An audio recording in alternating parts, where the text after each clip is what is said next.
Hi, are you feeling great today? Today we will learn a new topic. I think today's topic will make you feel like you want to be a film director. But, as usual, we will start our discussion with recap the previous topic. In previous topic we already learned about MIDI and audio. We have touched on sampling rate calculation to mono and stereo. Then, we have discussed on how we want to apply the audio file into our multimedia project. After that, we talked about the audio file format on Macintosh and Microsoft operating system. Later, you have learned how to produce a professional audio file.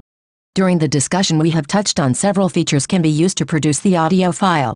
Later, before we end the discussion we have been told about the production tips. The most crucial element during embedding the audio file to our multimedia project is about the license using the audio file. So, you need to avoid use any audio file without permission from the owner of the file. Now, we move to our today topic overview. Today topic we will talk on how the video works.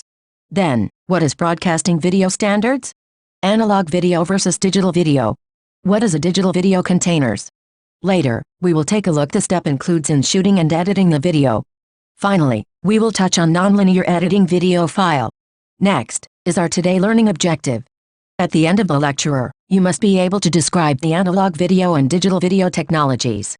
Furthermore, you must be able to work with digital video containers and codecs to produce the best video format for your multimedia project.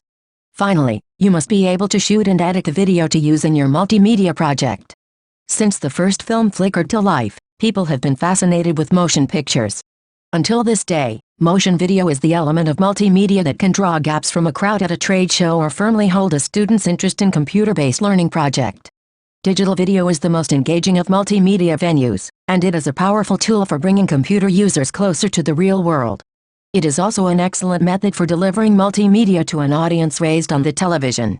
With video elements in your project, you can effectively present your messages and reinforce your story, and viewers tend to retain more of what they see. But, you're must aware, video that is not thought out or well produced can degrade your presentation.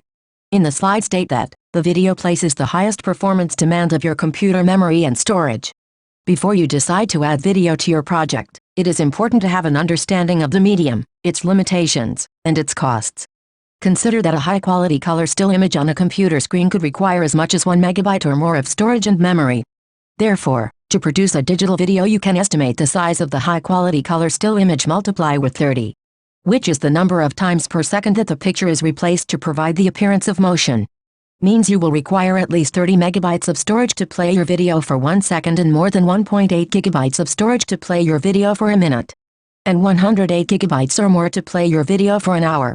Means, the high-quality video and video play time will influence the size of the video file to be stored in your computer storage, and it is also will influence the medium to deliver the video file. Delivering medium and method is the main reason of converting the analog video to digital video. Recent technology has allowed us to deliver the video file through the internet or online. Hence, it is important to convert the analog video file to digital video file. Moreover, deliver the digital video file through the internet has cut cost on the delivery medium such as a CD or DVD. In addition, compared to the analog video, the digital video device can produce an excellent finished product. The existing of the digital video technology has stopped the image degrading issue during conversion the analog video to the digital video. Nowadays many digital video sources exist. But, for you to get the rights can be difficult, time-consuming, and expensive. Next, do you know how the video work and how it's displayed? It is start when the light reflected from an object passes through a video camera lens. That light is converted into an electronic signal by a special called a charge-coupled device, CCD or complementary metal oxide semiconductor, CMOS, image sensor. High-end video and photographic equipment uses CCD technology. Smartphones and tablets use CMOS technology because the power drain is 100 times less and CMOS technology is cheaper to manufacture than CCD technology. But, CMOS devices are more susceptible to noise and less sensitive to light. Top-quality broadcast cameras and even camcorders may have as many as 3 CCDs, one for each color red, green and blue to enhance the resolution of the camera and the quality of the image. Furthermore, there are several video standards exist that deal with the amount of separation between the components of the signal. Before we go further, it is important for us to understand the difference between analog and digital video. Analog video has a resolution measured in the number of horizontal scan lines, due to the nature of early cathode tube cameras. But each of those lines represents continuous measurements of the color and brightness along the horizontal axis, in linear signal that is analogous to an audio signal. In an analog system, the output of the CCD is processed by the camera into 3 channels of color information and synchronization pulses, and the signals are recorded onto magnetic tape.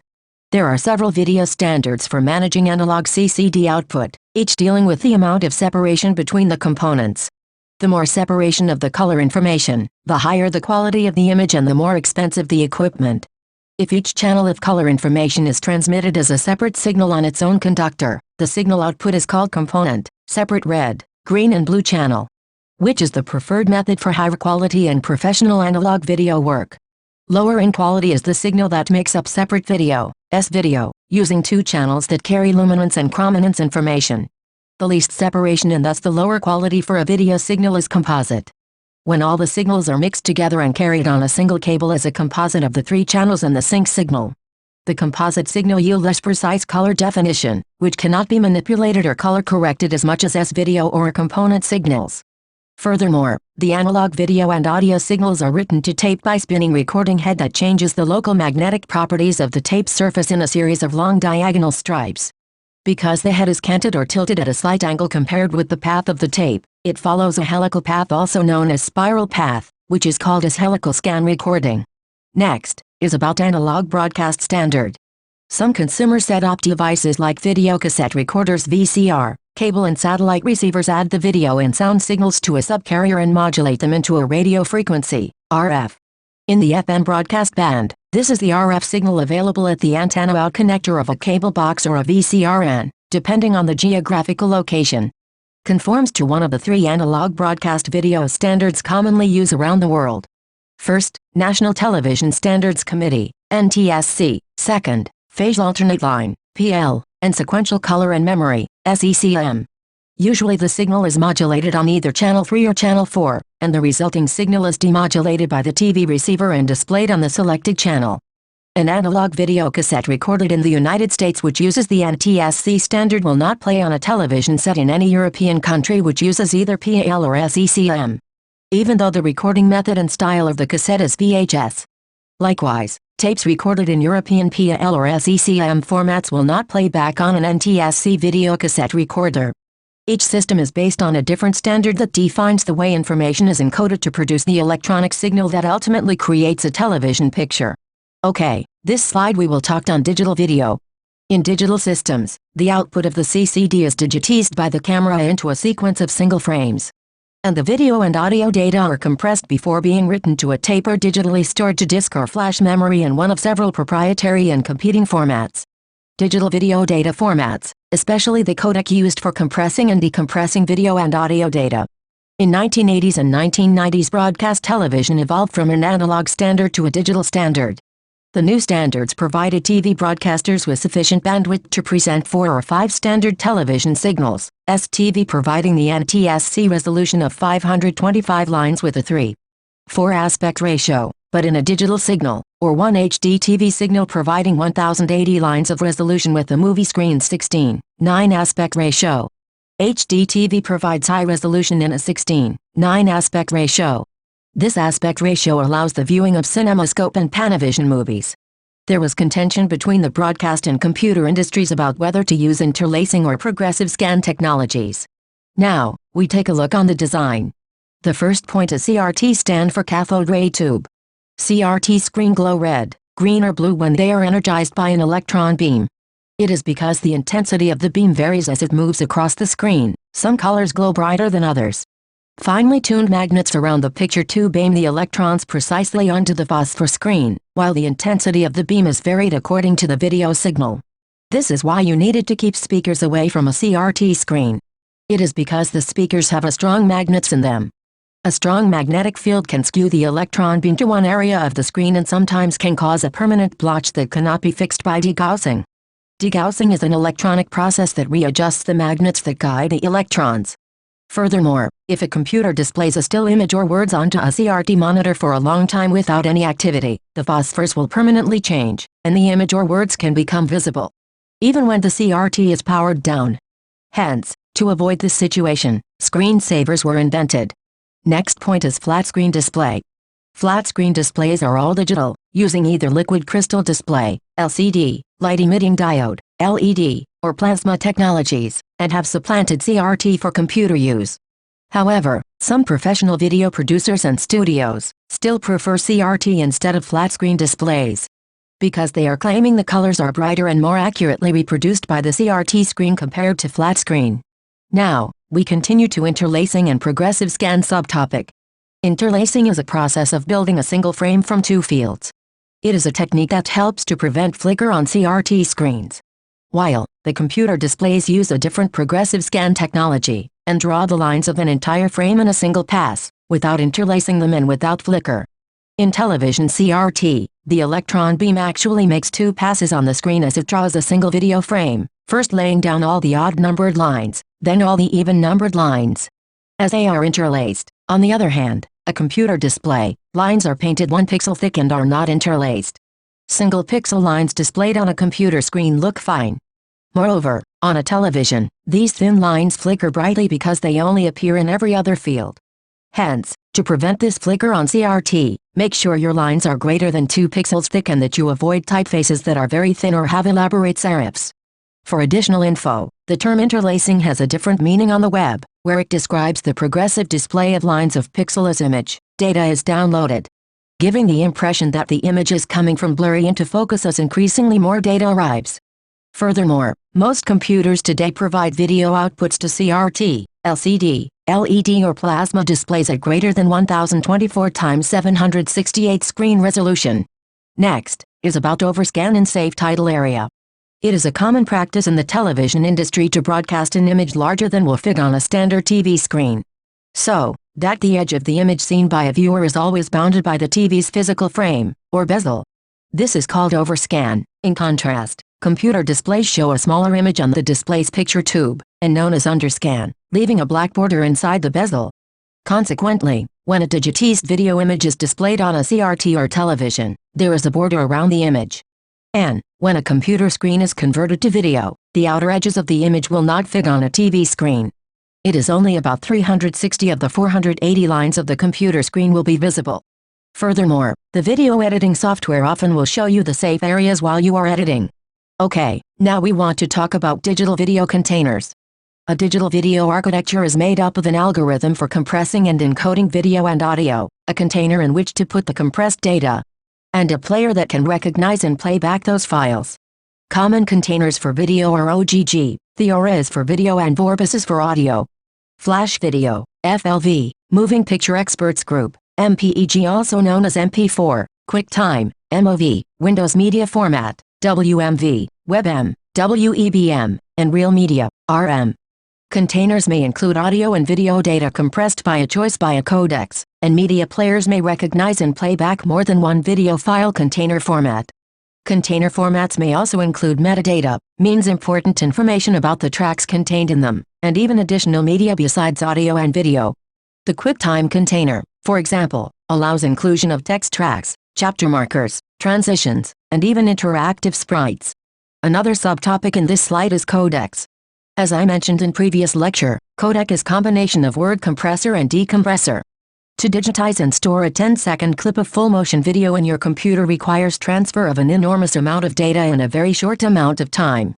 Reproducing just one frame of digital video component video at 24 bits requires almost 1 megabyte of computer data. 30 seconds of full-screen uncompressed video will fill 1 gigabyte of hard disk. Full-size, full-motion uncompressed video requires that the computer deliver data at about 30 megabyte per second. This overwhelming technological bottleneck is overcome using digital video compression schemes or codecs. A codec is the algorithm used to compress a video for delivery and then decode it in real time for fast playback. Different codecs are optimized for different methods of delivery. Codecs such as Theora and H.264 compress digital video information at rates that range from 51 to 201. Some codecs store only the image data that changes from frame to frame instead of the data that makes up each and every individual frame. Other codecs use computation-intensive methods to predict what pixels will change from frame to frame and store the predictions to be deconstructed during playback. These are all lossy codecs where image quality is sacrificed to significantly reduce file size. Next is MPEG, The MPEG standards were developed by the Moving Picture Experts Group, a working group convened by the International Organization for Standardization, ISO, and the International Electrotechnical Commission, IEC, which created standards for the digital representation of moving pictures as well as associated audio and other data. Using MPEG-1, which released in 1992, you could deliver 1.2 megabits per second of video and 250 kilobits per second of two-channel stereo audio using CD-ROM technology. Then MPEG-2, which released in 1994, a completely different system from MPEG-1, where the MPEG-2 required higher data rates 3 to 15 megabits per second, but also delivered higher image resolution, improved picture quality, interlaced video formats, multi-resolution scalability, and multi-channel audio features. Furthermore, the MPEG-2 became the video compression standard required for digital television and for making DVDs. The MPEG specifications since MPEG-2 include elements beyond just the encoding of video. As a container, MPEG-4, which released in 1998 and 1999, provides a content-based method for assimilating multimedia elements. It offers indexing, hyperlinking, querying, browsing, uploading, downloading, and deleting functions, as well as hybrid natural and synthetic data coding, which will enable harmonious integration of natural and synthetic audiovisual objects. With MPEG-4, multiple views, multiple layers, and multiple soundtracks of scene, as well as stereoscopic and 3D views, are available, making virtual reality workable. Moreover, the MPEG-4 can adjust to varied download speeds, making it an attractive option for delivery of video on the web. The MPEG-4 AVC standard, where AVC stand for Advanced Video Coding, requires the H.264 codec for Blu-ray discs. Final one is MPEG-7. According to the Wikipedia, MPEG-7 is a multimedia content description standard. It was standardized in ISO IEC 15938, Multimedia Content Description Interface. This description will be associated with the content itself, to allow fast and efficient searching for material that is of interest to the user. MPEG-7 is formally called Multimedia Content Description Interface. Thus, it is not a standard which deals with the actual encoding of moving pictures and audio, like MPEG-1, MPEG-2 and MPEG-4. It uses XML to store metadata, and can be attached to timecode in order to tag particular events, or synchronize lyrics to a song. Examples for MPEG-7 are Digital Library, Image Video Catalog, Musical Dictionary, Broadcast Media Selection, Radio Channel, TV Channel, Educational Applications, Biomedical Applications, and for further information you can put some extra effort by Googling MPEG-7 by your own. Okay, let's take 5. Please come back after 5 minutes. Screen test 1, take 1. Action.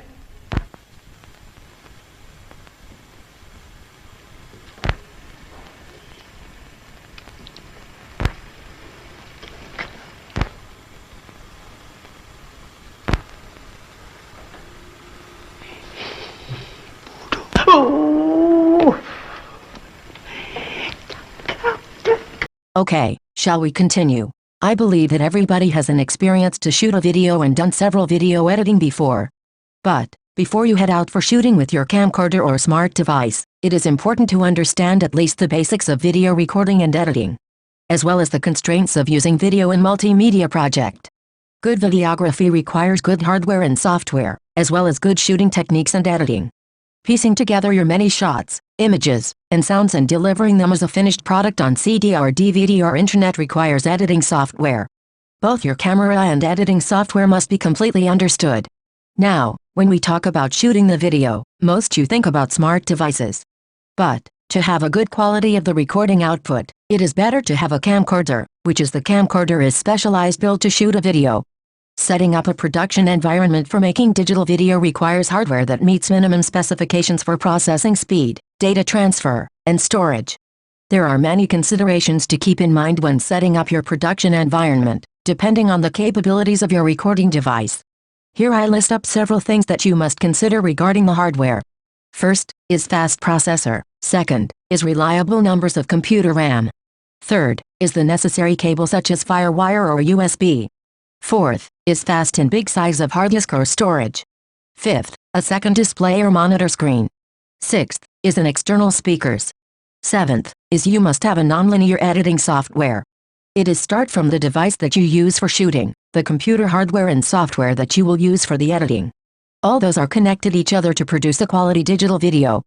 Moreover, the new version of camcorders allow you to select specific aspect ratio while recording the video such as 4:3 or 16:9. However, there is no easy way to convert between these aspect ratios, so you should decide upfront which to use in your multimedia project. Next, if I ask today's generation regarding device to record or shoot a video, most of them will using the smart devices such smartphone or tablets.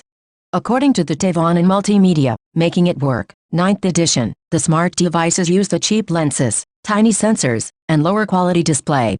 Furthermore, onboard cameras for smart devices typically provide 8 to 13 megapixels of resolution with good image and light quality. As you can watch in the social media, most of people use to capture amateur video without the use of specialized video camera or camcorder. Normally they just shoot the video on the smart devices and upload it to social media. However, as you can Google about the revolution of the smartphone, I'm surely that you will discover the evolution of the smartphone since 1992, where the technology has rapidly changed until yesterday's. Nowadays, the ability of the smartphones or tablets to capture and image or shoot a video are equivalent with the camcorder or DSLR camera. In general, most of the smartphones were produced today have a very good lens for the camera and come with a very good quality of the camera features. Moreover, the device also come with a big capacity of RAM and storage to store the raw image and video. In addition, nowadays have a lot of supporting hardware on the market, which can be used to support the capturing and shooting process from the smartphone, such as the tripod and gimbal for the smartphone. Means, nowadays, video quality recorded using the smartphone quite impressive, and I can say the quality standard nearly the quality of the video recorded by using the camcorder or DSLR camera. Now, we will talk on storyboarding. Pre-planning a video project is a factor that cannot be ignored without costing time loss, lots of unnecessary aggravation, and money that would be better spent elsewhere. Successful video production, of any sort, deserves the time it takes to make a plan to carry it out. It may take a little time at first, but you'll find it to be very helpful in the long run. Storyboards are like any sequential comic you read daily. Every day there are 3 or 4 panels showing a progression of a story or information. Take the time to structure your production by writing it down and then engineer a sequential group of drawings showing camera and scene, shooting angles, lighting, action, special effects, and how objects move through from start to finish. A storyboard can get everyone on one page quickly. Next, is lighting. The greatest difference between professional camcorders and consumer camcorders is their ability to perform at low light levels. With proper lighting, however, it may be difficult for uninitiated viewers to differentiate between shots taken with an expensive studio-grade video camera and an expensive camcorder. Using a simple floodlight kit, or even just being sure that daylight illuminates the room, can improve your image. Onboard battery lights for camcorders can be useful, but only in conditions where the light acts as a fill light to illuminate the details of a subject's face. As in photography, good lighting techniques separate amateurs from professionals in video shoots. Chroma keys allow you to choose a color or range of colors that becomes transparent, allowing the video image to be seen through the computer image. This is the technology used by a newscast weather person, who is shot against a green or blue background that is made invisible when merged with the electronically generated image of the weather map. The weather person controls the computer part of the display with a small handheld controller. A useful tool easily implemented in most digital video editing applications is green screen, blue screen, ultimate, or chroma keys editing. Chroma key editing is popular technique for making multimedia titles because expensive sets are not required. Incredible backgrounds can be generated using 3D modeling and graphics software, and one or more actors, vehicles, or other objects can be neatly layered onto that background. Video editing applications provide the tools for this. Okay, on this slide we will discuss on composition. The general rules for shooting quality video for broadcast use also apply to multimedia. When shooting video for playback in a small window, it is best to avoid wide panoramic shots, as the sweeping majesty will be lost. Use close-ups and medium shots, head and shoulders or even tighter. Depending upon the compression algorithm used, consider also the amount of motion in the shot. The more a scene changes from frame to frame, the more delta information needs to be transferred from the computer's memory to the screen. Keep the camera still instead of panning and zooming. Let the subject add the motion to your shot, walking, turning or talking. However, you need to beware of excessive backlighting. Shooting with a window or a bright sky in the background is a common error in amateur video production. Many cameras can be set to automatically compensate for backlighting. If you adjust for this, the background may be blown out, means, so bright the video signal peaks, but at least the foreground image you're focusing on will be visible. Of course, the best choice in this situation is to light the foreground. Next, is titles and text. Titles and text are often used to introduce a video and its content. They may also finish off a project and provide credits accompanied by a soundtrack. Titles can be plain and simple, or they can be storyboarded and highly designed. If you make your own, here are some suggestions for creating good titles. First, fonts for titles should be plain, sans serif, and bold enough to be read. Second, when you are laying text onto a dark background, use white or a light color for the text. Third, you can drop a shadow to help separate the text from the background image. Fourth, you are not encouraged to kern your letters too tightly. Fifth, keep your graphics and titles within the safe area of the screen. Sixth, please avoid making busy title screens. Please use more pages or a longer sequence instead. The final subtopic is nonlinear editing. Top-of-the-line nonlinear editing software includes Adobe's Premiere, Apple's Final Cut, and Avid's Media Composer, the A-team of professional video editors. These are feature-packed and expensive packages designed to work hand-in-hand with fast and powerful computer and dedicated file servers. Many hours of training and many days of experience are needed before users become proficient. If your project involves simple cutting and editing footage, with a few transitions and titles thrown in, then you may be satisfied with simpler software such as Microsoft's Windows Movie Maker or Apple's iMovie that come with the operating system. However, you must remember not to edit and re-edit again. The video codecs used are lossy, so each time you finalize a file, it will be less true than the original material, where this is called as a generation loss. Because NLE software works with edit decision lists, which EDL, based upon the raw source video, be sure you have sufficient disk space to store your original footage. Finally, we are here in the summary slide. So, today we have discussed on the video, analog and digital video, and video software editing. Video is an excellent tool for delivering multimedia. Because of making and delivering method, digital video has replaced the analog video. Light reflected from an object through the camera's lens is converted into electronic signal by special sensor called a charge-coupled device, CCD, or complementary metal oxide semiconductor. MOS image sensor. Next, we have discussed on the video standard for broadcasting, which are NSTC, PL, and SECM. Then, we have discussed on display or screen types, where we have CRT and flat screen display, which are LCD, LED, and plasma technologies. You also been introduced to the video containers, in other words, video file formats, which are OGG, FLV, MP4, MOV, WMV, WEBM, and RM. Okay student, do you have any question? Do not hesitate to ask for your good. That's all for today's discussion. Thank you for your concentration. Until we meet again, thank you.